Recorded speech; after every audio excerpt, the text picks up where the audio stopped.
तुम 1000 पर्दे में छिप करके पाप करोगे तो भी वो ईश्वर की दृष्टि में है।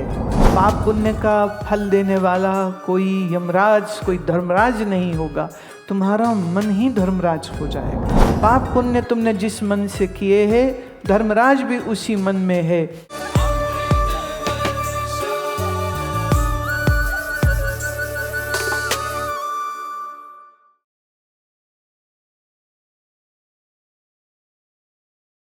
And with the grace of Lord, I can say this, that I was blessed to be born in a family where various Swamijis and Mahatmas and great people would come, and we would have sessions of satsang and kirtan happening.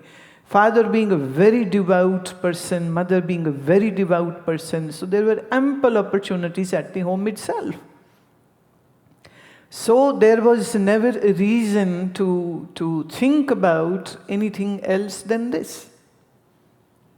तो ईश्वर की कृपा से मुझे अपने भारतवर्ष में रहना मेरा परम सौभाग्य लगता है, और उस सौभाग्य को हम किसी भी कीमत पर बदलना नहीं चाहते। बाकी तो सारी दुनिया शहर हमारी, मैंने एक लिखा था शेर के, सारी दुनिया शहर हमारी, आसमां है बस्ती, जीते हैं हम दिन रात यूं, पीते आत्म मस्ती। सारा संसार हमारा घर है, इसलिए सब दीवारें तोड़ करके जब आप मुक्त होकर के रहते हैं तो आपके चित्त में फिर किसी चिंता का विषय रह नहीं जाता। और कल भी शाम मैंने यही बात कही कि एक छोटे बच्चे को अपनी माँ, अपने बाप पे भरोसा होता है तो बड़ा निश्चिंत गोदी में सो जाएगा, कंधे में सोया सोया लटक जाएगा, उसे कोई फिक्र नहीं है। सोते सोते में बाप ने अंगुली पकड़ी, वो सड़क क्रॉस करा देता है, बच्चों को कोई फिक्र नहीं है। जैसे एक दुनियावी माँ बाप बच्चे को निश्चिंत कर देते हैं, अब आप सोच के देखिए, हमने परमात्मा रूपी माता पिता के हाथ पकड़ लिए, हमने नहीं पकड़ा, उसको दे दिया, अभी तू पकड़ अब, तो इसलिए हम तो उसी वजह से निश्चिंत हो गए। इसलिए कभी फिक्र नहीं रही, कभी चिंता नहीं रही, कभी एक भी रात मैं ऐसी नहीं कह सकती हूँ कि जब आंसुओं से भाई हो और तकिए गीले किए हों और ये सोचो हाय क्या होगा, हाय क्या होगा, हाय क्या होगा। क्योंकि ये जो शिक्षा है, ये जो गुड़ती है, ये बचपन में ही मिल गई, ज्ञान की गुड़ती कि प्यारे चिंता नहीं चिंतन करो। और जब आप चिंतनशील व्यक्ति हो जाते हो तो चिंता का कोई कारण नहीं रह जाता है। पर अफसोस इस बात का है, लोग मंदिर में जाते हैं, प्रणाम करते हैं, थोड़ा चरणामृत प्रसाद लेते घर आते हैं, ज्ञान विचार वहाँ कुछ नहीं होता है। लोग गुरुद्वारे में जाते हैं, मत्था टेकते हैं, कड़ा प्रसाद लेते हैं, लंगर खाते हैं, कीर्तन सुनते हैं, पर ज्ञान की विचार वहाँ भी नहीं होती। तो जब ज्ञान की विचार इन ज्ञान के स्थलों से तुमको नहीं मिलेगी तो फिर कहाँ से मिलेगी? So you can be a ritualistically very religious person, and yet you can be so far away from the true knowledge. I believe that it is not about performing the certain rituals which makes you a religious person, but it is your quest to know the truth which makes you a truly religious person. धार्मिक होना सिर्फ इसका नाम नहीं कि तुम गए मंदिर गुरुद्वारा मत्था टेके वापिस आ गए और फिर चोरी चकारी झूठ बेईमानी सब खुल के चल रहे, बल्कि कोई गंदा काम करना हो तो कहते भगवान की कसम, लो जी हम तो भगवान को नहीं छोड़ते, उसको भी घसीटते हैं अपने कीचड़ में। भगवान की कसम, वो कहते भगवान तो छोड़, तू ना अपनी पत्नी की खा ले। हमारे यहाँ तो वैसे लोग हैं जो पत्नी की कसम खा के नेता हैं, झूठ बोलते हैं, बच्चों की कसम खा लेते हैं, नेता है, अभिनेता है, आम आदमी है, किसी को जरा भी कोई विचार नहीं आता है कि ये जो वो कर रहे हैं क्या ये गलत होगा या सही होगा, या पाप क्या है या पुण्य क्या है, ये मालूम नहीं है। मैं अभी यहाँ, क्योंकि ये जो मंदिर है श्रृंगेरी टेम्पल, यहाँ पर शिक्षण भी होता है, शास्त्रों का शिक्षण भी अलग अलग समय पर चलता रहता है, तो मैं जहाँ बैठती हूँ वो उनकी लाइब्रेरी ही है। तो लाइब्रेरी में एक बड़ी सुंदर बुक मुझे नज़र आई, वो किताब है हिस्ट्री ऑफ धर्म shastras. which was written by a Supreme Court lawyer and published in 1946, and that's the third edition and the third book. So while you were coming, I was reading inside, and a very beautiful information which was there was about what is pap. What is pap? And what is punya? And what prashchit to do if you have done pap? If you have sinned, then what to do? तुमसे पाप हो जाए तो तुम क्या करो, कैसे प्रायश्चित करोगे? तुमसे अगर कुछ गलती हो गई है तो उस गलती का भुगतान कैसे करोगे? खाली इतना कह देने से कि नहीं हम तो ठीक ही है, हम तो कुछ कभी गलत करते ही नहीं है, और फिर कहेंगे पूछ लो इनसे, हम तो कभी झूठ भी नहीं बोलते, पूछ लो इनसे। वो पंजाबी में कहावत है, चोर दा गवाह डड्डू। झूठ बोलने वाला एक दूसरे झूठ बोलने वाले से गवाही ले लेगा तो उससे तुम सच्चे कैसे हो सकते हो? वाणी में एक बड़ी सुंदर पंक्ति आती है, हट पटन बिज मंदर पन्ने, कर चोरी कर आवे, इधर देखे उधर देखे तुझते कहाँ छिपावे। प्रभु तेरे से तो नहीं छुपा सकेंगे, अगर हमने कुछ पाप कर्म किया है तो तुम तो जानते हो। और हम बड़े चालाक लोग हैं, हमने परमात्मा को भी आसमान में बैठा दिए कि दूर है वहाँ पर, अब जो मर्जी कर लो यहाँ पर। और यहाँ ये सोचते हैं कि भगवान तो मंदिर के अंदर है, अब हम यहाँ पर है, हम क्या कर रहे हैं उसको क्या पता चलेगा, अब तो कुछ भी कर लो। पर मुझे बाबा बुल्ले शाह की काफ़ी याद आती है। वो कहते, बुल्लिया शौ तैथों वख नहीं, बुल्लिया शौ तैथों वख नहीं, बिन सौदे दूजा कख नहीं, पर वेखन वाली अख नहीं, बुल्लिया शौ तैथों वख नहीं, बिन सौदे दूजा कख नहीं, पर वेखण वाली अख नहीं। ताइयों जान पी दुखड़े सेंदी, मुड़ मुड़ के जीबा कहंदी, बुल्लिया शौ तैथों वख नहीं, बिन सौदे दूजा कख नहीं, पर वेखण वाली अख नहीं। बिना उस शौक के, बिना उस प्रियतम प्यारे प्रभु के कुछ है ही नहीं। उसके बगैर तो एक घास का तिनका, कख मतलब घास का तिनका, एक घास का तिनका भी परमेश्वर का ही स्वरूप है। तो तुम कैसे कह सकते हो कि तुमने चोरी से कुछ गलत काम कर लिया? अब किसी को तो पता चला नहीं, दुनिया को तो बेवकूफ़ बना लिया और हम तो गए बच। तो ये किताब जो मैं देख रही थी तो वो कहता है कि अगर झूठ बोलो तो ये प्रायश्चित करना पड़ेगा, अगर आपने किसी को वचन दे के नहीं निभाया तो फिर उसका प्रायश्चित यूँ करना पड़ेगा। जैसे एक प्रायश्चित उन्होंने बोला कि 108 बार गंगा जी में डुबकी लगाओ, और किस महीने में?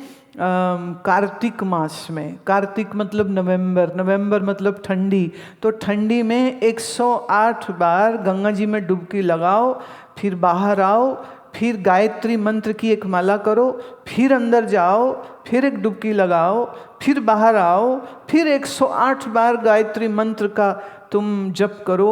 और इस तरह से किसी को झूठ बोलने का जो पाप है उसका प्रायश्चित पूरा होता है। एक बड़ी लंबी लिस्ट आती है, और सच ये है, मुझे तो ये लगता है कि वो लिस्ट पाप और पुण्य और प्रायश्चितों की सब बच्चों को पढ़ानी चाहिए, सब माँ बाप को पढ़ानी चाहिए, क्योंकि शायद इसी से इंसान सीधे रास्ते चलेगा। नहीं तो इतना गलत काम करता है, इतना गलत काम करता है, इतना झूठ बोलता है, इतना पाप अत्याचार करता है, इतना लूटम खसूट करता है, इतनी भ्रष्टाचारी चलती है कि ऐसा कि जैसे कुछ ना देखने वाला नहीं है और उसका कभी कोई निर्णय नहीं होने वाला। एक एक चीज का उन्होंने इतना लंबा चौड़ा ब्यौरा दिया है, एक लिस्ट दी है उन्होंने। तो ज्ञान चिंतन अगर आपके पास है तो आप अपने जीवन को बहुत अच्छे से बिताते हैं।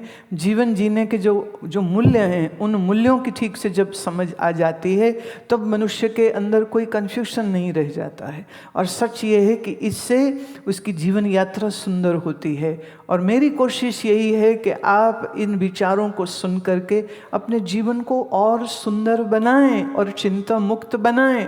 और सबसे बड़ी चीज आप ये समझिए कि कर्म की ताकत को, कर्म के सिद्धांत को आज आप बहुत अच्छे से समझ लें। तुम 1000 पर्दे में छिप करके पाप करोगे तो भी वो ईश्वर की दृष्टि में है। और फिर अगर तुम कहो कि मैं 10-20 हजार डॉलर किसी मंदिर गुरुद्वारे में दे दूं तो क्या मेरे पापों से छुटकारा हो जाएगा? तो माफ करना, भगवान बनिया नहीं है, भगवान बैंकर नहीं है जहां दे ले करके कुछ छुटकारा हो जाएगा। इसीलिए संत महापुरुषों ने सावधान किया कि बुरा कर्म करने वाले तुम याद रखना, इसका निर्णायक ईश्वर है और निर्णायक से तुम भाग नहीं सकोगे। और इस पाप कर्म के फल को तुम छोड़ के एक किनारे नहीं जा सकोगे, वो तो तुम्हारे सम्मुख रहेगा। तो अगर मेरे कर्म अच्छे हैं तो मुझे चिंता क्यों होगी? और अगर मेरे कर्म अच्छे नहीं है तो चिंता करो ना करो, सिर्फ चिंता के अलावा कुछ और होगा ही नहीं। याद रहे, झूठ के पांव नहीं होते हैं, झूठ के पांव नहीं होते हैं, इसलिए वो प्रकट हो जाता है हमेशा ऐसे स्थान पर, ऐसी जगह पर जहां आप तैयार नहीं होंगे और वो आपके सन्मुख आकर के खड़ा हो जाएगा। और उस समय पर कोई और नहीं, तुम अपने ही अंतरात्मा के द्वारा जज किए जाओगे। तुम्हारा पाप पुण्य का फल देने वाला कोई यमराज, कोई धर्मराज नहीं होगा, तुम्हारा मन ही धर्मराज हो जाएगा, तुम्हारा मन ही धर्मराज हो जाएगा। पाप पुण्य तुमने जिस मन से किए हैं, धर्मराज भी उसी मन में है, इसलिए फैसला देने में देर नहीं लगती है। कर्म का सिद्धांत ये कहता है कि तुम्हारे हाथ से हमेशा अच्छे कर्म होने चाहिए। और पाप कर्मों को आदमी तभी करता है जब उसके मन में लोभ अधिक होता है, जब उसके मन में वासनाएं अधिक होती हैं। जिसके मन में लोभ नहीं, वासना नहीं है, वो क्यों गलत काम करेगा? हमारे मन में लोभ है। जैसे बहुत से मैं स्टूडेंट्स के बारे में जानती हूँ, उनको लोभ था कि उनको भारत से निकल के विदेश में कहीं सेटल होना है, तो उन्होंने झूठे बैंक स्टेटमेंट्स बनवाए और एम्बेसी को दिखा देते कि हाँ जी हमारे पास इतने पैसे हैं, और वीज़ा मिल जाता है। पर जब यहाँ आते हैं पैसे उतने होते नहीं हैं। कितनी तकलीफ किसको मिली? किसी और को क्या? उसी को मिलती है। परमानेंट रेजिडेंसी मिल जाए तो भाई बहन आपस में शादी करके आवेदन दे देते हैं कि हम हस्बैंड वाइफ हैं और हमको वहाँ पर अब सेटल होना है, हमको आप वीज़ा दे दीजिए, हमको वहाँ का रेजिडेंस होना है। बहुत अच्छी बात है, आपने काम कर लिया, पर क्या आप हमेशा पकड़े जाने के डर से जूझेंगे नहीं क्या? और पकड़े जाने पर क्या आपको डिपोर्ट नहीं किया जाएगा क्या? पर ये सब सोचने के बाद भी बंदा कहता है भैया चल गया तो तीर, ना चला तो देखी जाएगी, चला तो लो एक बार। कौन दे रहा है ये ड्राइव, ये गलत काम करने की? कौन दे रहा है ये ड्राइव कि तुम झूठ बोलो?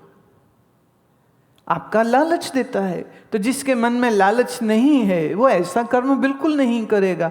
तो जब झूठ नहीं बोलेगा, गलत काम नहीं करेगा, तो उसको डर क्यों लगेगा? और जिसको डर नहीं लगेगा उसका मन साफ होगा, और जिसका मन साफ होगा उसके मन में प्रेम, भक्ति और संतों का मिलना और संतों का आशीर्वाद, ये सब कुछ उसको अपने आप बिना कुछ कहे हो जाएगा। सवाल इस बात का है कि क्या तुम लोभ से प्रेरित होकर जीवन जी रहे हो या तुम विवेक पूर्वक जीवन जीना चाहते हो। सबसे बड़ी प्रॉब्लम क्या है कि जब तक आपने मन एकाग्र करना नहीं सीखा, जब तक आपने ध्यान की डुबकी लगानी नहीं सीखी, आपके लिए सुख, मौज, आनंद सिर्फ बाहर संसार में दिखती है। खा के मिलेगी, महंगी ड्रेस पहन के मिलेगी, किसी जगह में घूम के मिलेगी, ज़्यादा अमीर हो जाने से मिलेगी, शादी कर लेने से मिलेगी, बच्चे हो जाएंगे तो मिलेगी। करते करते करते करते पूरी जिंदगी निकल जाती है। मैं एक कहानी कहती हूँ तुमको। एक महारानी अपने स्विमिंग पूल में नहाने के लिए गई, तो जाने से पहले जो उसने एक बड़ा बेशकीमती माणिक्य का हार पहना हुआ था, वो उसने उतार करके किनारे पर रखा। दासियों के साथ नहाने गई। जब वापस लौटती है, कपड़े पहनती है, श्रृंगार करने लगती, तो वो माला उसकी गायब। वो कहाँ गई? चोरी हो गई। सब को खबरदार कर दिया गया, सबकी तलाशियां हुई, नहीं मिला। राजा को तक खबर गई। राजा ने कहा चोर ढूंढो, कोई महल से बाहर नहीं जाएगा, कोई अंदर नहीं आएगा, ढूंढिए पहले। पर सब ढूंढ लिया, कहीं मिला नहीं। अरे कहाँ गया? रानी रो रो के, मेरा हार कौन ले गया? सब चोर लग रहे उसको। ऐसे में एक सेवक ने आके कहा कि एक महात्मा आए हैं, तो आप मिलिए महात्मा से।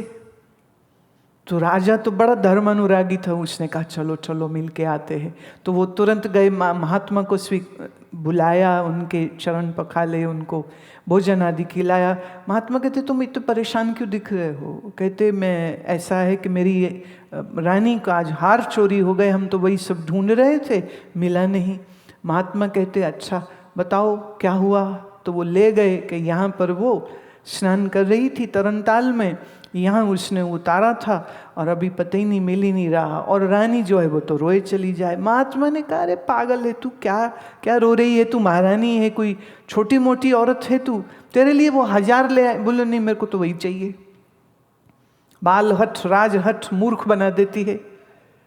महात्मा ने देखा, महात्मा कहते ले मिल जाएगा ये। बोले कैसे मिल जाएगा? बोले वो हार यहीं पे है। बोले यहाँ है तो कहाँ है? कह रहे देखो तुम्हें क्या दिख रहा है? तो अब सबने देखा तो तरनताल के स्विमिंग पूल के बेस पर वो हार उसको दिख रहा।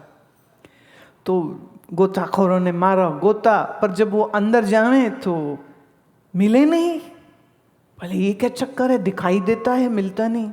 महात्मा बड़ी जोर से हंसे, बोले तुम गलत जगह ढूंढ रहे हो। तो राजा को थोड़ा गुस्सा आ गया कि हद हो गई, मेरे सामने सब कुछ हो रहा है, मुझे कह रहे गलत कर रहे हो। मैं कैसे गलत हूँ? वो कहते हैं हार पानी में नहीं है, हार ऊपर पेड़ पर है, और उसकी जो छाया है वो नीचे पानी में पड़ रही है।